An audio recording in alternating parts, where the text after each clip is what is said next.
Welcome to the Growth Plus Exit podcast, where owners of privately held middle market companies talk about founding, scaling, and exiting their businesses successfully. Learn how to maximize and monetize your business on your own terms. Let's get started.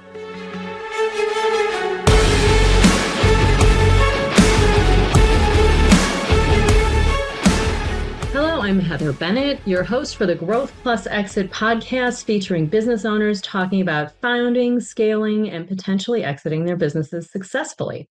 Past guests on the Growth Plus Exit podcast include Matt Vukov, co-founder and CEO of Talentcraft, Kelly Schrod, founder and chairman of Data Vision, and the general manager and operator of Opperman & Sons, Whitney Opperman.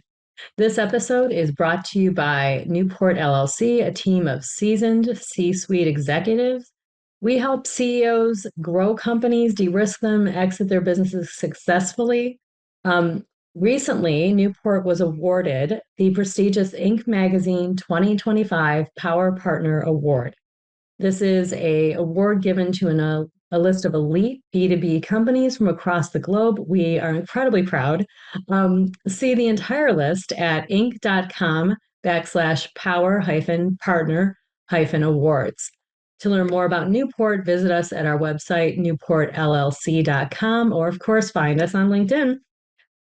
Before introducing today's guest, I would like to thank Eileen Hirsch of Shepherd Mullen, Matt Peterson at Holland & Knight, and Michael Shodroff of Alex Brown, Raymond James for introducing me. I should say reintroducing me, because we actually met a few years ago at a luncheon, to my guest at the Business Owners Success Summit, which was a few weeks ago. You can find each of them on LinkedIn, and please check the show notes for more information. Today's guest is Bill Himmelstein, founder and CEO of Tenant Advisory Group, with over 25 years experience in commercial real estate and more than 1 billion, that's billion, in transactions. Bill has built a reputation as one of Chicago's most influential tenant representatives. He's not only a deal maker, but also a connector, known for his philosophy of giver's gain, and I've seen this in action, so it is real, and his passion for helping business owners thrive. I am thrilled to have him share his story and insights with us today. Bill, welcome to the show. Well, thank you so much for having me, Heather. I appreciate the opportunity to be here. Awesome. So let's get right into it. Tell me how you started TAG.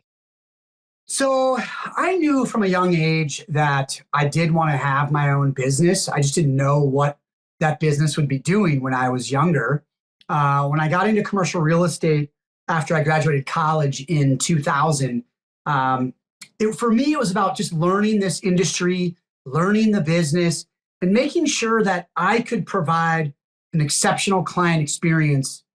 And once I knew I was ready to do that, there was no need for these other firms that I had worked for. And so I remember it very clearly too, Heather. It was July 4th weekend of 2008. Financial markets are crumbling around us. And I'm playing golf with my father. And he also, he was an entrepreneur. He taught me a lot of what I know today. And I was just saying, I don't know, I've got deals that are in the works. I don't know if now's the right time. And he said, Bill, it's never going to be the right time. Just do it. And that's kind of when I resolved to get things started. And a funny story about that, I remember when I told my mom that I was going to start this business, and she knew what was going on in the markets and in the economy. And, she was always my biggest supporter up to that point. And she says to me, Billy, starting that business is the dumbest thing you've ever done. And, as a child, I had done some dumb things. So, I understood where she was coming from. She thought it was too big of a risk, but sort of like the Japanese, and I don't know this word for it, but they have a word that is basically in challenge, there is opportunity. Right? In tough times, that's an opportunity. And that's exactly what I felt like, because I thought this was an opportunity to start my business. And I remember a few years later, things had been going pretty well. And my mom said to me, Billy, starting that business was the smartest thing you ever did. And I said, thanks for coming around to get on the bandwagon. We got room for you. So yeah, it was, just some encouragement from my father. And I always knew I wanted to have my own business, but mainly it was I guess the impetus was mostly around how I didn't really share the same values as some of the bigger firms. And by that, their only value is make as much money as you can and step on anybody's throat you have to get it. And as you mentioned in that beautiful intro, you said, my intent is not to get a bigger slice of the pie. My intent is to make a bigger pie so we all get a bigger slice. And that's very misaligned with these bigger firms. They want to take from others so they can make more. And that's not what I'm about. That's not who I am. That's not in my blood. It's not my DNA. I want to support those around me and uplift all of us together so we can all do better together. I love that. It's very blue ocean strategy of you. It's so important to have that think big. I was listening to an audio book this morning while working out, Playing Big, by Tara Moore, and the section we were on was was The Leap, and talking about how you have to do it before you think you're ready. And the fact that you were getting mixed messages from your supporters is probably a good thing. That probably meant it was at the right time, which is exciting. Well, it's an interesting point, Heather, because I feel like inexperience is sometimes a benefit, right? What you don't know, all the challenges and pitfalls and roadblocks that lie ahead. If we all knew that, there'd be a lot less people starting businesses. So ignorance is bliss in the sense that I didn't have the experience of running a business before I decided to jump in and do it. I'm so glad I did. Here I am 17 years later and it's worked out just fine. But kind of having that, a little wet behind the ears and some of that, I guess, unaware of what lied ahead in my journey. Maybe that would have changed things, but I'm glad I did it, and we've certainly overcome a lot of challenges and a lot of things that were probably problems or challenges that were created by me and my inexperience and lack of knowledge that thankfully I was able to get through those hurdles and come out the other end stronger, smarter, faster, better. So maybe not faster. I think now in my older age, I'm probably a lot slower, but we're certainly better, stronger, smarter, better business owner. Okay, so let's go back to those early days, because I'm always interested in hearing like what happened the first few years, because they aren't, like you said, you didn't know what you didn't know. So either you had a really brilliant advisor you're holding your hand and getting you through, or you did learning through doing. And what happened during those years? What are some lessons or some bumps in the road that you had to get around? Yeah, I got two big lessons I'd love to share from the early years. Number one is I remember the very first deal I closed at Tenant Advisory Group. And the landlord at the time was a known mafia family. They're a mob family. And I closed this deal. It was going to be maybe $12,000, $14,000 commission. Not a lot of money, but at the time, it meant a huge amount to my business. I needed that commission check. And the landlord said to me, that the mob family says, yeah, we see here you're doing business as Tenant Advisory Group. This is your Bill Himmelstein, registered broker with Illinois, but you're doing business as Tenant Advisory Group, and they're not registered with the state of Illinois. Or they're not registered to be a broker or whatever it was. And they said, so with that, we're not paying you a commission. So I asked around and everyone said, well, Bill, you could get your $14,000, but you'd lose your kneecaps. Or, yeah, you could fight it, but it's not going to be worth it going after this family. They're going to come after you and your family, and it's going to be a big problem for you. So the $12,000, $14,000 lesson that I learned was have your paperwork in order. Make sure the details are covered. I didn't even know that I had to register my LLC with the state of Illinois. And, ironically, it was probably a $75 fee. And you just submit a one piece of paper that says Bill Himmelstein, a broker in Illinois, is doing business as Tenant Advisory Group, the LLC. And So that was a great lesson, just to make sure that your details are covered. The second lesson I learned was a few years into running this business. And like I think many entrepreneurs that are just getting started, I thought that I could do everything myself. The accounting, the marketing, the deal work, every single aspect of the business. I thought I could do myself. And unfortunately, that was the biggest thing holding back my business, was me thinking I was good at all the different aspects of the business, when in fact, I was not good at most of the aspects of the business, yet extremely good at very few areas of the business. And so the best thing that I did was get out of my own way, was essentially let others who are great at that specific role do their thing. Let them be great at what they do, and let me support them with the proper tools and processes so they can be exceptional at what they do. And I'll tell you, Heather, once I got out of my own way, which was approximately year 3 of the business, it was sort of like getting shot out of a rocket. We just started growing really fast. We started delivering better work product. I personally was working way less because I was trying to do everything. I would be spending every waking hour just constantly working. And that's not a good lifestyle. That's not a way to go, in my opinion. Some people are built differently and they want to work from the moment they wake up to the moment they fall asleep. God bless them, to each his own. And this was before children, but I did have a wife and I wanted to spend time with my wife. And I was just working way too hard and frankly, not very effectively, because I wasn't great at very many things. So what I learned to do was bring in the right people, put them in the right seats, doing what they're best at, which then frees me up to do the things that I enjoy most and that I'm best at. And so ever since I got out of my own way, it's really been a much more enjoyable and successful ride.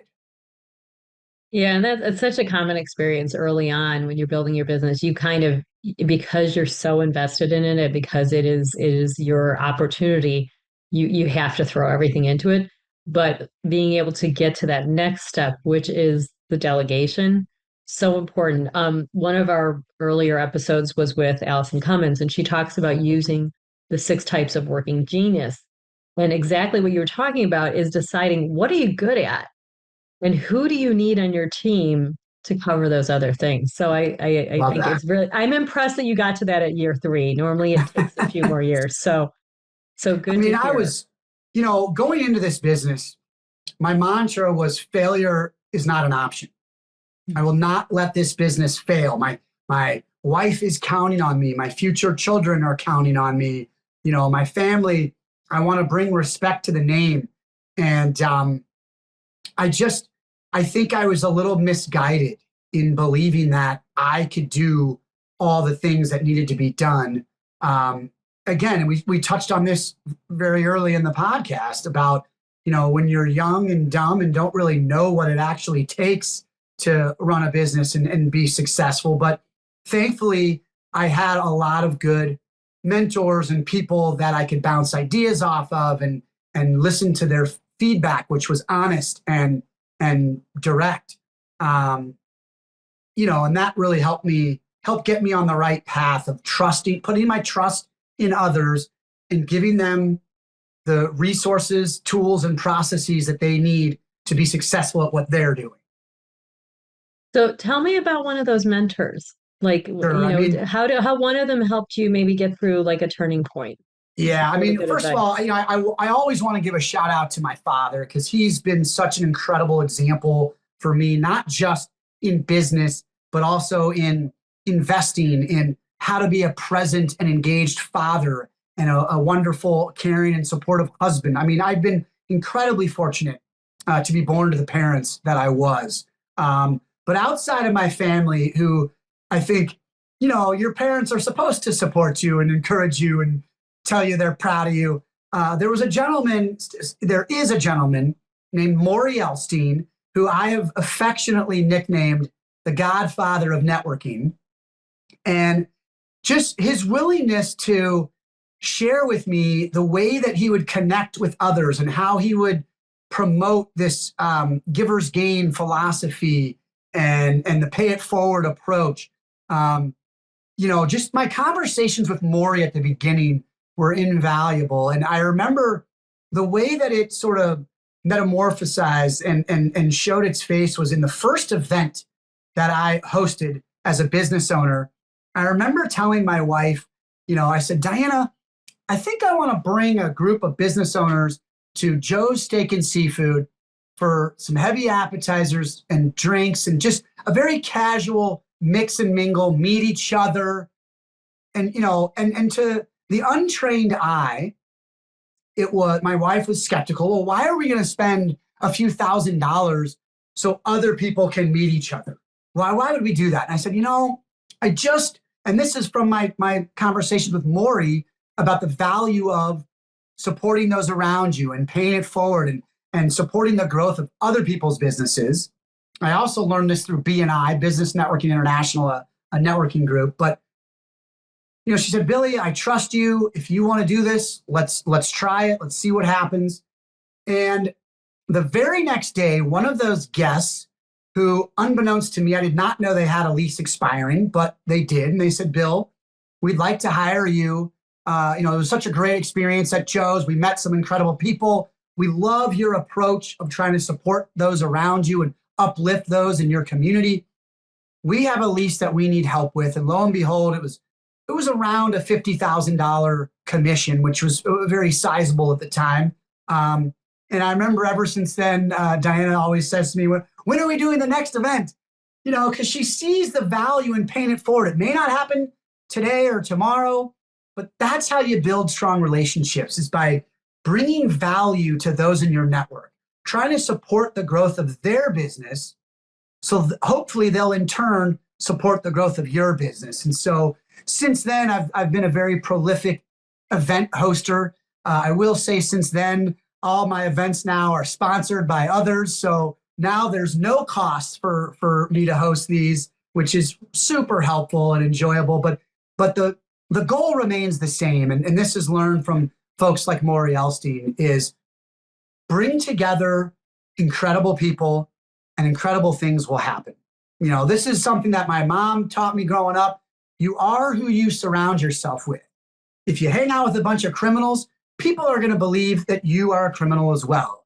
If you surround yourself with incredible stewards of the community, people that are giving back, that are uplifting others, people are going to associate you with those people. Now, I like to think I am one of those people, but it's really been a wonderful journey just in terms of the people that I've been able to connect with and bring value to and support the growth of their businesses. And then in turn, what they have done on my behalf to support the growth of my business and the success of my career. So it's really been an extremely humbling journey.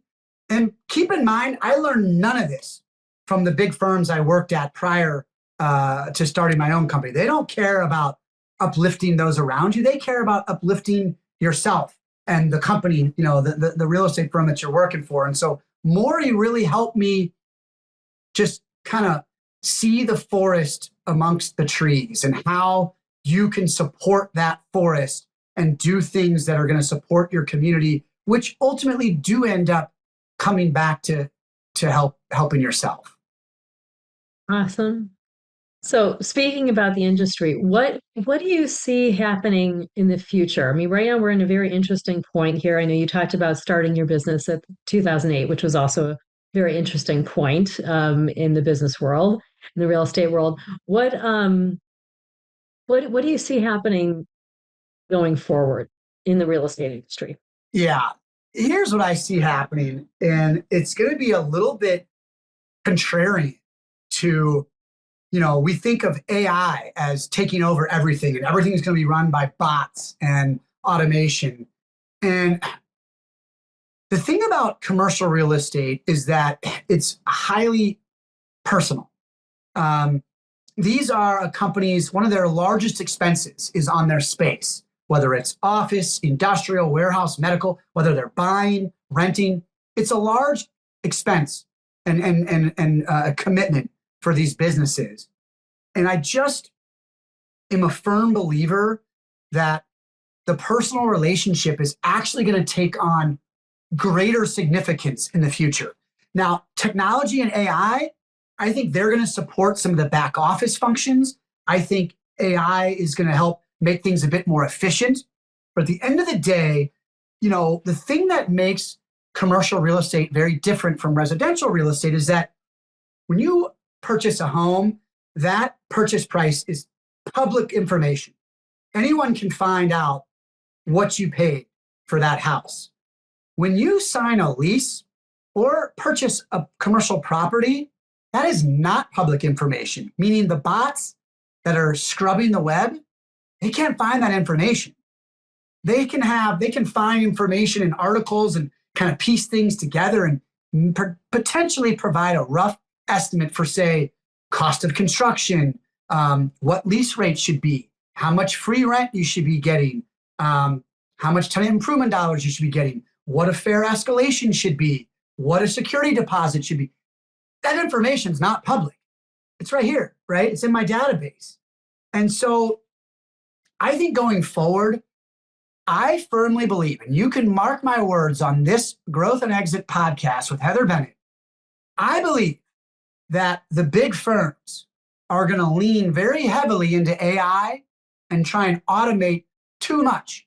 And it's going to get even further impersonal for these bigger firms. And guess who they're going to lose market share to? Guys like myself who are out there building relationships, building trust, bringing value to their clients. Now, is that as scalable as AI? No, it's not. But it's sticky and it creates longevity. And that's what I believe is going to happen, is that the commercial real estate is going to lean heavily into AI. They're going to go too far. And a lot of their clients are going to go, I want to work with the person who knows me and my business. And I want to work with the person who's been negotiating these deals for decades and has a pristine reputation for being honest and putting their client's best interest first. And so I think that the old school way of doing things, which is the relationship, that's going to win. That's going to ultimately win the day. And I think the big commercial real estate firms are going to lean too heavily into AI, thinking that's what the customer wants, thinking that's what's the best thing for the business. And I disagree. Now, like I said, I'm not closed off to AI. We are using it currently in our business to enhance our client experience. But I think that, I think that's a very contrarian opinion too, that old school, personal, one-on-one interaction relationships are going to win the day. That's what I believe. I agree completely. My firm definitely focuses on client first. And I have, even before I joined, that's always been the way to go. It's how you make the best decisions. It's how you help your client understand that you're with them the entire time.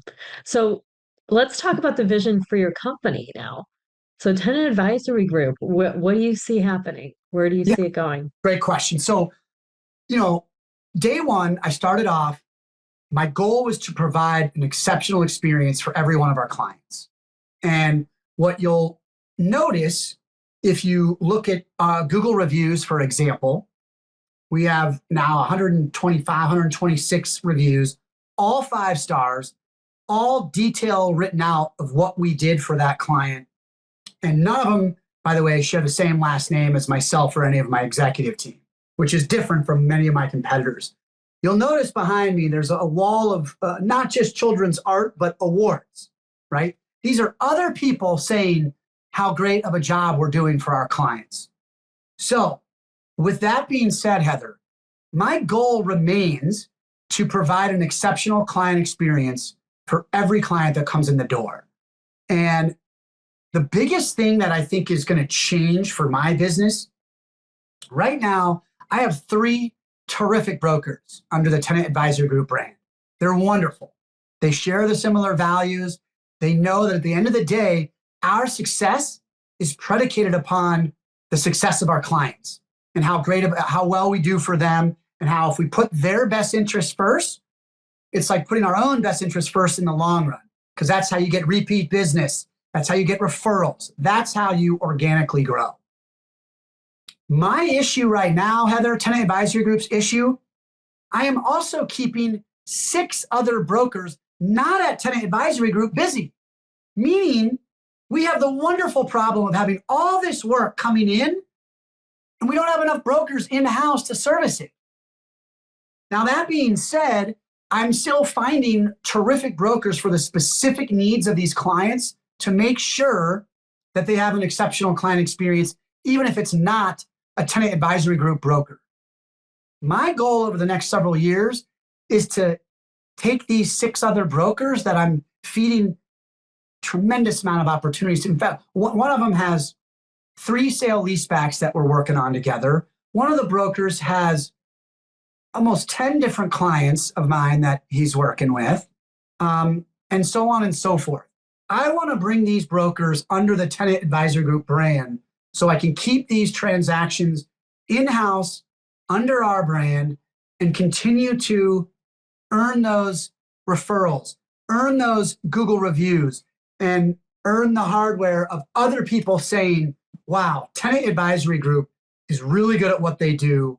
And we want people to know that, because every broker is going to tell you they're the best broker.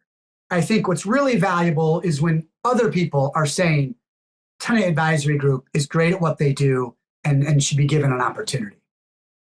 Yeah, that's a unique scaling problem, or not problem, opportunity. 100%. 100% opportunity, but it's finding that great talent and making sure that they are the right fit, and then being able to support them in their professional development so that they can really represent, what they do and the organization well.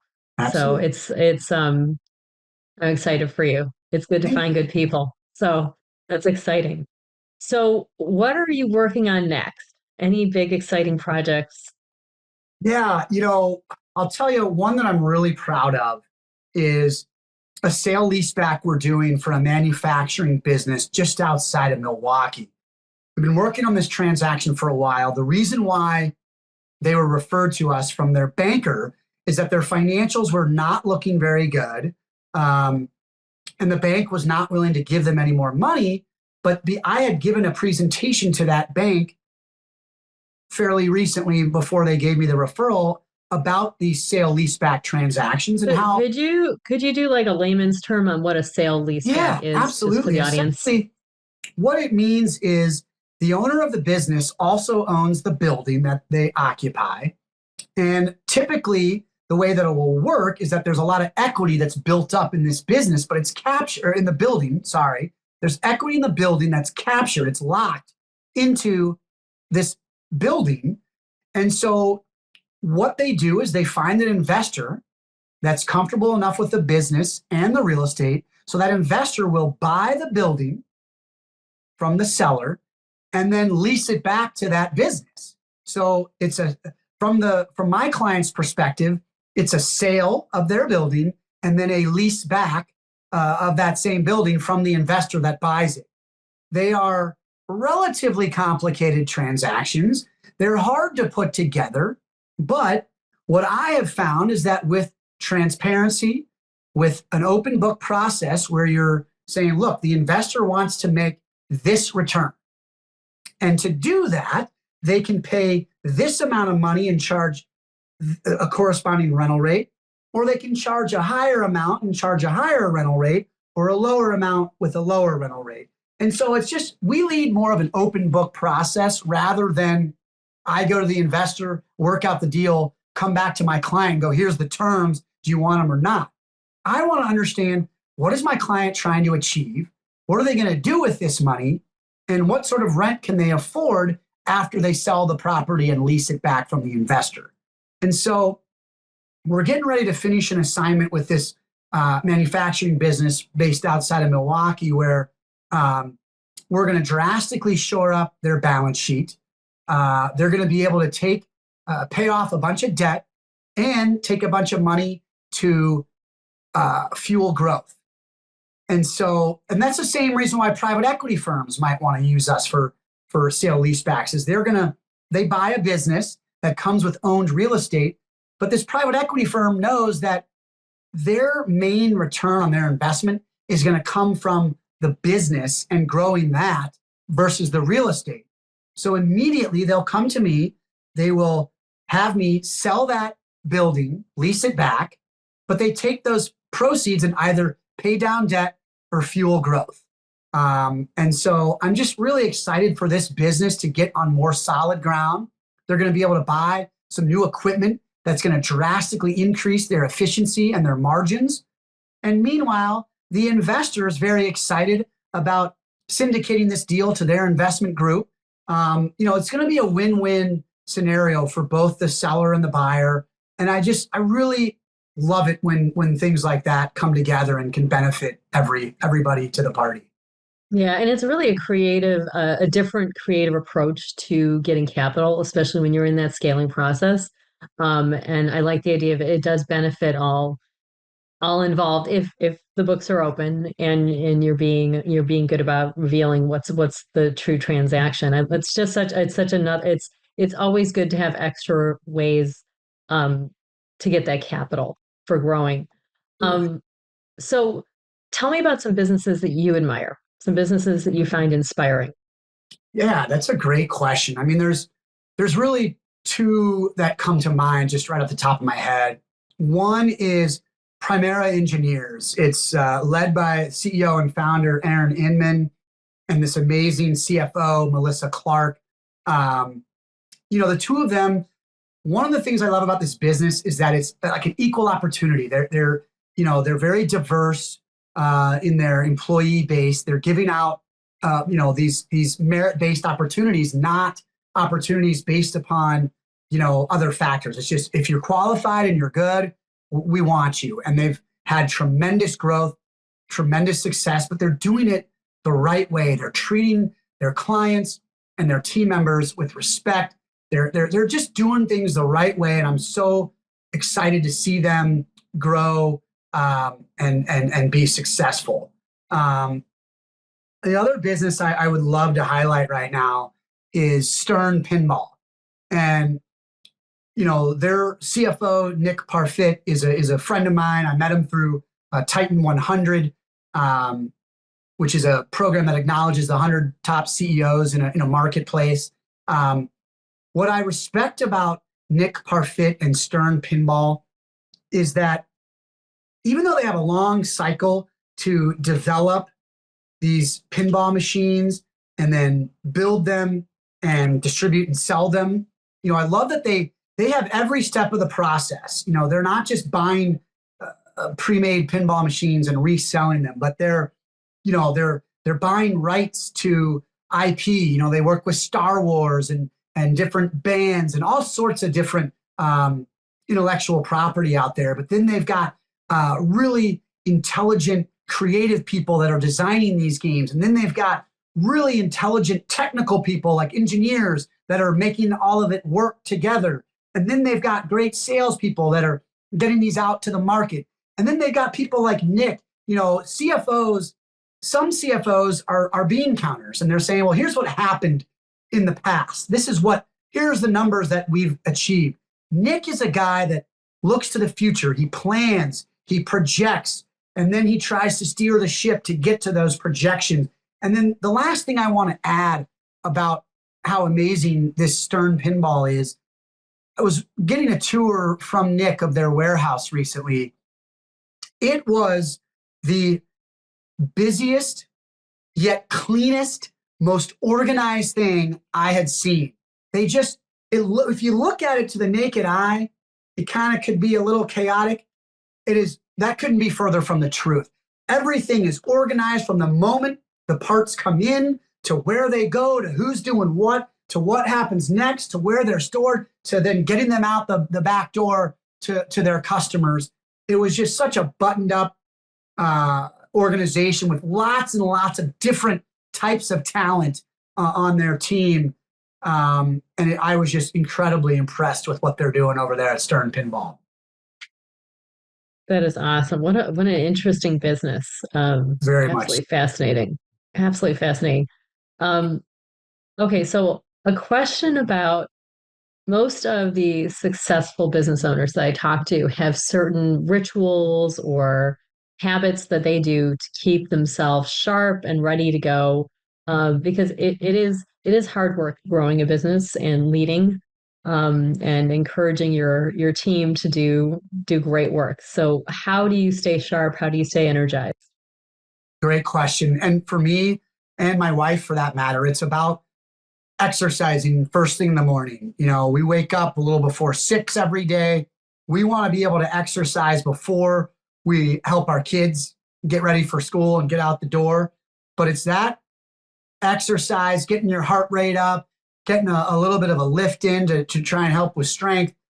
That's what energizes me for the rest of the day, is just getting a sweat going, getting an exercise in. And I'm not doing any crazy things. In fact, a lot of it now in my older age, I like to joke, I'm only 48, but I feel like I'm a little older sometimes. But a lot of it's kind of rehab exercises or core strength. It's not like I used to do these big vanity exercises where I'm trying to lift a heavy weight as I possibly can. It's really more about getting the body in the right shape to maybe sit in a chair all day or be walking around with my clients on a tour all day, whatever it is, or chasing my kids around all day. But everything starts with that morning exercise. The first thing in the morning is get in that exercise, get the heart rate up. It just seems to relax me, yet also energize me. It de-stresses me. It makes me feel good. And that's something that every day I will hopefully for the rest of my life, I'll be able to exercise first thing in the morning. Yeah, same. Absolutely. It's a great way to start the day and get going. So I have one last question, but before I ask it, I want to point people, and honestly, Bill, we could talk for another 2 hours, I have a feeling, easily. I want to point people to your website at tagcommercialbroker.com, or of course, reach Bill on LinkedIn.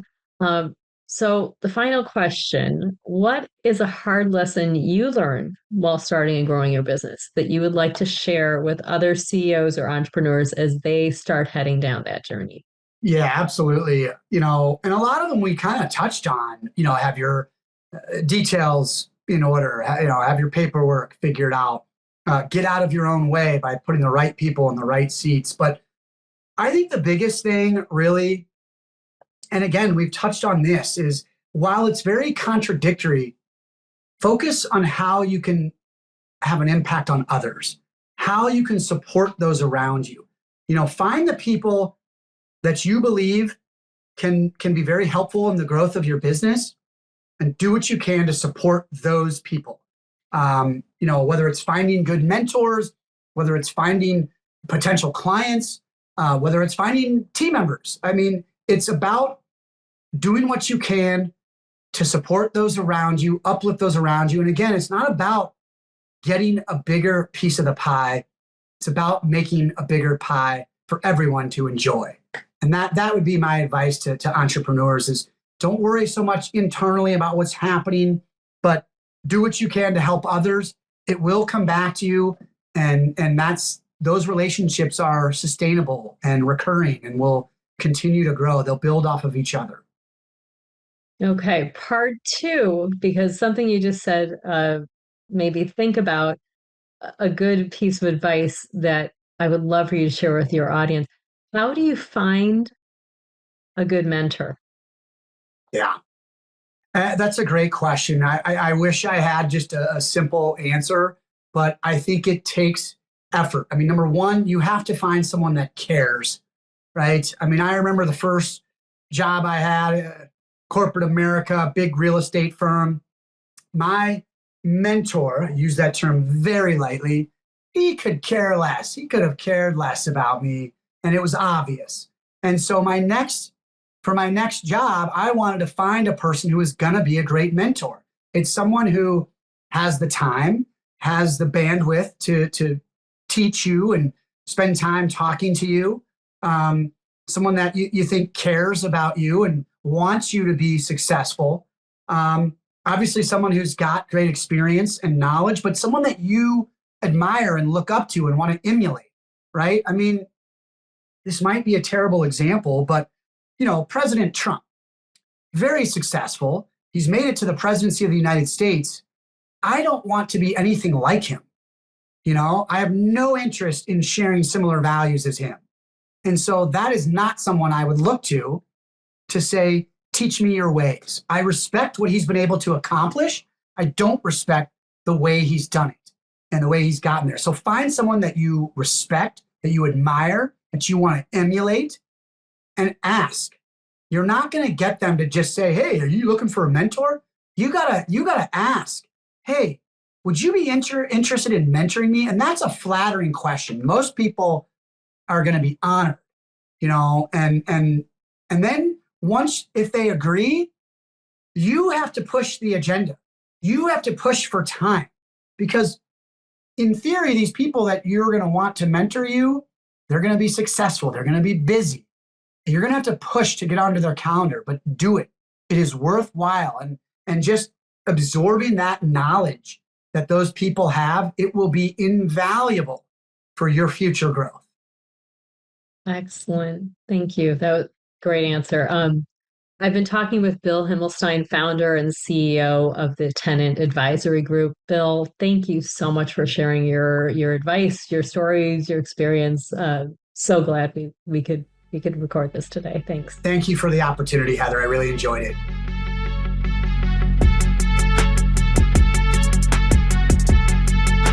Thank you for listening to the Growth Plus Exit podcast, sponsored by Newport, a unique national business advisory firm. If you enjoyed this show, be sure to share, like, and subscribe for future episodes.